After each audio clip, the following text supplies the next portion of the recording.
We all want what's best for our pets. They really are part of the family, right?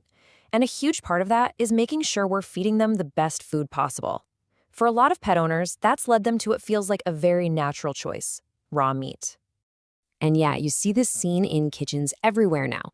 Someone carefully preparing a bowl of what's often called a biologically appropriate meal for their dog or cat. I mean, it looks fresh, it looks natural. But this raises a really big question, and it's what we're going to unpack here today. Is this truly the healthiest choice for our pets? And maybe just as important, is it the safest choice for us? Okay, first up, let's dig into why this trend has just exploded in popularity. To really get a handle on its potential impact, you have to understand the sheer scale of the raw food movement. So what's behind it all? Well, it's this really powerful emotional driver that experts call pet humanization. Basically, we see our pets as furry little family members, and so we want to give them a diet that feels more, authentic and way less processed than that standard dry kibble. And trust me, this is no niche market. The raw pet food industry was projected to be worth over $36 billion in 2023. That is a massive and still growing industry.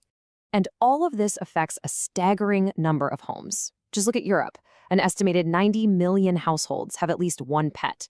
This chart shows that in some countries, like Romania and Poland, we're talking over 40% of all households owning a dog. That is a huge population of both pets and people living with the consequences of this one dietary choice. So let's talk about the promises. What are these supposed benefits that get so many people excited about feeding their pets raw food? Well, the most popular version is often called the BARF diet. And no, it is not what you think. It's actually an acronym for biologically appropriate raw food. And it's pretty much what it sounds like: raw muscle meat, organs, fat, and bones, all designed to mimic what a wild dog or cat might eat. But here's the crucial point. People who support these diets claim they lead to shinier coats, cleaner teeth, and just more energy overall. But, and this is a big but, the European Food Safety Authority, that's EFSA, they point out that the claimed health benefits are mostly anecdotal. That means there's a huge gap between what people believe and what science can actually prove. And this is where we need to pivot from personal stories to hard data. What does the science actually say is in this raw food? Well, it turns out study after study has found a real rogues gallery of nasty pathogens lurking in these raw diets, both the store-bought and homemade kind. We're talking about dangerous bacteria like Salmonella, Listeria, and E. coli, and even parasites like Toxoplasma. Let's just zoom in on one of these for a second: Campylobacter.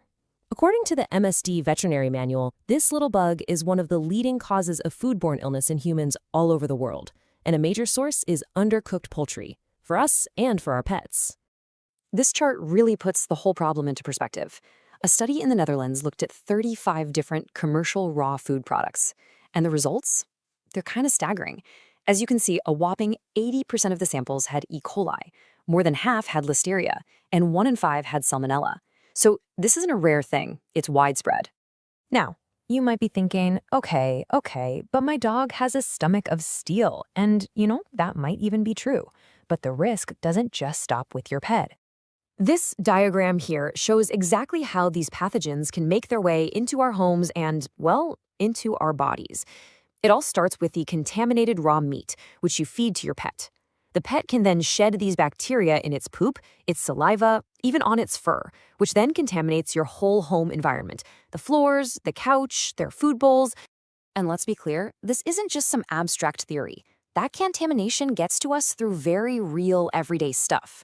We're talking direct contact, like when your dog gives you a big lick on the face or you pet them. Or it can be indirect, from something as simple as cleaning their food bowl in the kitchen sink.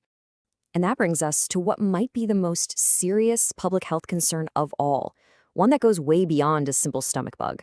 We need to talk about superbugs. So, antimicrobial resistance, or AMR, is one of the single biggest threats to global health today. It's what happens when bacteria evolve and learn how to survive the very drugs, the antibiotics, that we designed to kill them. These drug-resistant germs are called superbugs for a reason. They can be incredibly difficult and sometimes even impossible to treat. So what's the connection to your pet's food bowl? Well, a growing number of scientific studies have confirmed that raw meat diets for pets can be a vehicle for transmitting these dangerous drug-resistant bacteria. And get a load of this number. It's just wow. One study found that dogs fed raw food were 31 and a half times more likely to shed a specific kind of antibiotic-resistant bacteria in their poop compared to dogs on regular diets. 31 and a half times. That's an enormous increase in risk. So, what does this all mean for you and your family?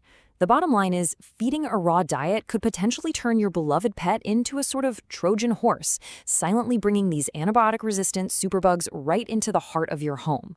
This exposes everyone in the family, but especially those who are most vulnerable, like young kids, the elderly, or anyone with a weakened immune system. Which brings us right back to where we started. As loving pet owners who just want the absolute best for our companions, it leaves us all with a pretty tough question to answer. How do you weigh an anecdotal promise of a shinier coat against